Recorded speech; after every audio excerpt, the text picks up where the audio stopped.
You're the Mike Ross of I was such a fraud. I'm angry at their hypocrisy. I'm very angry about the ongoing attacks and diminishing of the reputation of the royal family and the monarchy. They told the world they were cut off. No palace funding, no trust fund safety net, no lifeline from the monarchy. Just two people walking away from royal life with nothing but their titles and each other. It sounded brave, defiant, even kind of heroic. But here's what no one expected. Within months, Meghan and Harry weren't just surviving, they were thriving. Mansions in Montecito, private jets, security teams that rival presidential details, designer wardrobes straight out of fashion editorials, media deals worth tens of millions, all while maintaining a public image of starting from scratch. And casting, to this day, those casting directors will never hire. But it's Nobody cares about her jam. No one cares about her jam. And lately, people are finally saying what others have only whispered behind closed doors. How is this even possible? Where is all the money coming from? And does the story they told us still match the life they're living? Now, to be clear, no one's claiming crimes have been committed. Not officially. Not yet. But when real experts, not trolls, not tabloids, start digging into how fast the money's moving and where it's going, it raises questions that can't be brushed off as gossip. Questions about optics, accountability, and whether this media empire was built on more than just royal drama and personal pain. Because the deeper you look, the more things stop adding up. When Meghan and Harry sat down with Oprah, it felt like a cultural reset. The headlines were explosive: racism within the royal family, mental health struggles, isolation, betrayal. But one of the quieter, more overlooked moments came when Harry said it plainly: we were cut off. No more money. No more financial support. They were, by their own account, left to fend for themselves. Meghan even added that she had to reach out to old connections just to find work again. It painted a picture of a couple stripped of their titles and safety nets, forced to start over from zero in a foreign country. And in that moment, many people believed them. They weren't stepping away from power, they were escaping it. But fast forward just a few months, and the entire narrative began to shift. Suddenly, they weren't just former royals, they were power players. Massive deals started making headlines, first with Netflix, then Spotify, then a memoir, then high-profile speaking engagements. Each one seemed bigger than the last, with price tags estimated in the 8-figure range. And these weren't long, drawn-out negotiations. They happened fast, almost unnaturally fast. Within less than a year, the same couple who had once claimed to be financially abandoned were now closing contracts that Fortune 500 CEOs would envy. That's not bitterness talking, it's just the timeline. From palace exile to entertainment royalty in record time. And then came the branding, Archewell, podcasts, personal projects, merch, exclusive partnerships. And while not all of them lasted, some seemed to quietly disappear after a few headlines. They still suggested one thing: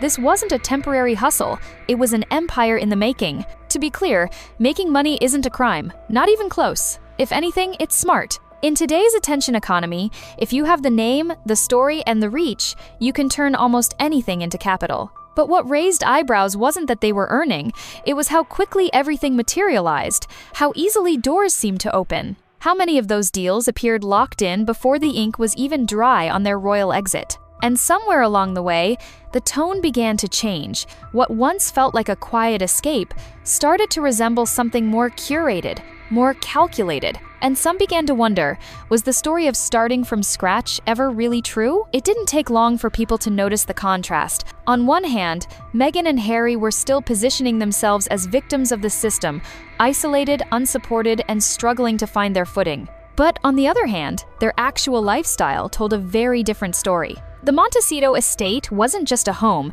it was a $14 million mansion, complete with a private gym, spa, rose gardens, and even a guest house. And she pretended it all sold out. Really? Maybe what you did was sell about 3 jars and claim it's a sellout, hoping that would fuel sales. Nobody cares. Their public appearances became high-gloss affairs. Designer outfits, luxury accessories, cars with security convoys. Paparazzi shots didn't capture 2 people rebuilding from the ground up. They captured 2 global figures living like elite celebrities. And then came the jets. Despite earlier pledges about environmental responsibility, Harry and Meghan were frequently spotted flying private, not once or twice, but regularly. And these weren't just short regional hops. We're talking cross-continental flights, some lasting over 10 hours, on planes that burn thousands of gallons of fuel per trip. Critics pointed out the contradiction, but the pushback was usually met with silence or carefully worded statements about security and privacy. Meanwhile, the press coverage they claimed to detest became something else entirely, a tool. Every move, every appearance, every softly lit photo in a curated interview seemed part of a broader strategy. It wasn't about disappearing from the spotlight, it was about owning it. And not just owning it, but monetizing it. Meghan's wardrobe choices alone were dissected like red carpet moments. Brands she wore would sell out in hours. Images of their home decor or lifestyle choices sparked online trends and media breakdowns. The brand of Harry and Meghan was now fully formed, and with it came influence, attention, and serious money. And this is where the confusion started, because while the narrative said they wanted privacy and peace, the reality looked a lot like publicity and power. Of course, there's nothing illegal about luxury. But when the origin story of your new empire is built on financial abandonment and emotional hardship, living like royalty without the title can raise more questions than it answers, especially when the numbers stop adding up. By this point, the luxury wasn't the story anymore, it was the math. Rumors began to swirl about shell companies and offshore accounts. Some quietly pointed out that certain donations made to their charitable foundation didn't align cleanly with public filings. Others noted that speaking fees were sometimes routed through trusts or holding companies, again, legal in many cases, but only if all disclosures are properly handled. Behind the scenes, agencies on both sides of the Atlantic reportedly began taking a closer look. Not with flashing lights or early morning raids, but with quiet document requests, financial reviews, and back-channel inquiries. Because when public figures begin mixing philanthropy, fame, and profit, the margin for error gets razor thin. And here's the part no one saw coming. Some of the scrutiny wasn't even about what they did, it was about the optics. If you tell the world you're broke, and then show up with a $200,000 wardrobe and first-class tickets to international galas, people notice. Not just fans, not just critics, but governments, banks, tax agencies. Because when fame turns into financial power, and that power starts moving through multiple countries, layers, and legal structures, someone's going to follow the trail. And if that trail leads somewhere unexpected, the consequences won't be handled by publicists. They'll be handled in court. After stepping back from royal duties, Harry petitioned the UK government to continue receiving taxpayer-funded protection during his visits. The request was denied, so he took them to court. The legal battle over who should pay for their security turned public, loud, and expensive. Estimates suggest the couple now spends several $1 million each year on private protection, armed teams, surveillance systems, secure vehicles, and international travel coordination. And it didn't stop there. Harry also found himself entangled in lawsuits against British media outlets, multiple ones, some regarding alleged phone hacking, others concerning defamation. While many applauded him for standing up to tabloid culture, others began to notice something different, a pattern of constant litigation, legal action after legal action, all of which cost money. A lot of it. These weren't minor claims. These were lengthy, high-stakes battles requiring top-tier legal teams, which don't come cheap. Court records suggest Harry personally faced legal fees north of £1.5 million in just one case. So what will be next? A presidential campaign, a leaked sex tape? That can't be far away. Every time I try, they just suck me back in. That's how I feel about these two. I don't want to talk about them. Multiply that by ongoing suits, and suddenly, even those big media deals start looking thinner under pressure. Meanwhile, behind the scenes, whispers began to circulate. Were the lawsuits part of a broader distraction, a way to shield other developments from public view? Or were they genuine efforts to reset a media narrative that no longer worked in their favor? Regardless of the answer, the legal heat kept rising, and it wasn't just from the press or critics. Investigators reportedly began looking at how money was moving behind the curtain, whether charitable foundations were being used for proper philanthropic purposes or quietly supporting personal projects. Were donations going where they were supposed to? Were there blurred lines between nonprofit funds and lifestyle expenses? Because when you mix intense public scrutiny, astronomical spending, and growing legal complications, you don't just attract headlines, you attract oversight. And that oversight isn't always forgiving, especially when the numbers stop making sense. From the start, Meghan and Harry tied their identity to purpose.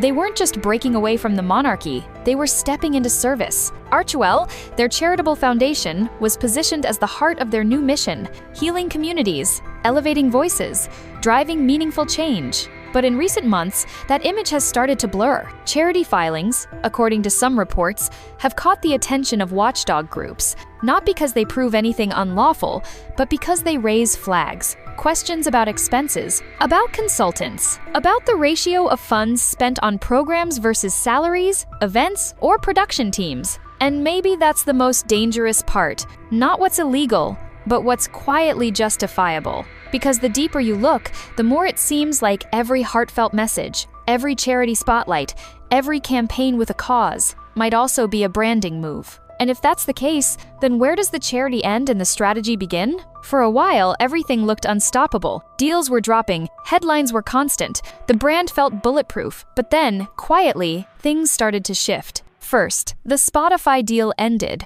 one of their highest-profile partnerships, gone with barely a public explanation. Industry insiders hinted it underperformed. Rumors swirled that content deadlines weren't met, and expectations fell short. Then came whispers about Netflix. While their docuseries brought views, insiders began questioning whether future projects were guaranteed. Some reports suggested the streamer wasn't seeing the long-term return it expected. Behind the scenes, staff changes added to the noise. Key team members reportedly left. Communications roles shuffled, the kind of movement that usually signals stress, not growth. And with every deal that fizzled, the pressure grew, because when you build an empire on momentum, even one stalled project can start to shake the foundation, let alone several. What once looked like calculated expansion now feels more like a scramble. More ventures, faster launches, riskier plays. And the faster you scale, the easier it is to trip. By now, the image feels polished to perfection. Every interview lit just right, every photo carefully staged, every quote trimmed for maximum impact. But for many watching, something isn't landing the same. The authenticity that once drew people in is starting to wear thin. What used to feel like raw honesty now reads more like performance. Every tear, every reveal, every truth carefully packaged into content. The vulnerability is still there, but it's curated, rehearsed. Harry's memoir cracked open a new layer of this tension. Yes, it sold millions. Yes, it dominated headlines, but it also brought contradictions. Dates didn't line up. Claims were challenged. Some stories were walked back, and through it all, his family stayed silent. And silence, in this case, spoke volumes. At the same time, Meghan's brand shifted. Less focus on charity, more whispers about beauty lines, lifestyle launches, influencer-style partnerships. Not necessarily wrong, but far from the message she once championed. Now, the questions aren't just coming from critics or social media, they're coming from institutions. Financial investigators on both sides of the Atlantic are said to be quietly digging, following the paper trails, requesting records, looking at the fine print behind the brand. And this time, it's not just about public image, it's about legality. If things escalate, the consequences won't be reputational, they'll be legal.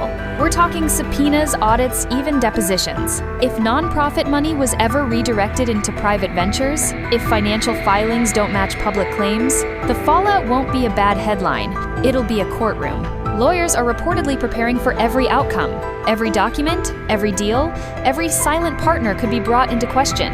Because once the layers start peeling back, there's no going back. It's not about whether something illegal has already happened. It's about whether the lines were blurred just enough to matter, whether emotion was turned into equity, whether trust was turned into currency, and whether transparency was just another marketing word. And if the story unravels, no amount of press control can stop what comes next. So now we're here. A couple who once walked away from royalty is now facing a different kind of crown, one made of contracts, critics, and questions. What started as a journey toward freedom has become something far more complex. A brand, a machine, a legacy that's still being written, but under a spotlight that never turns off. Maybe Meghan and Harry really did build something extraordinary from scratch. Maybe every dollar is accounted for, every move is above board. But when the story doesn't match the numbers, and the numbers start getting attention, truth has a way of surfacing. The question is, will the empire they built stand? Or is it already starting to crack?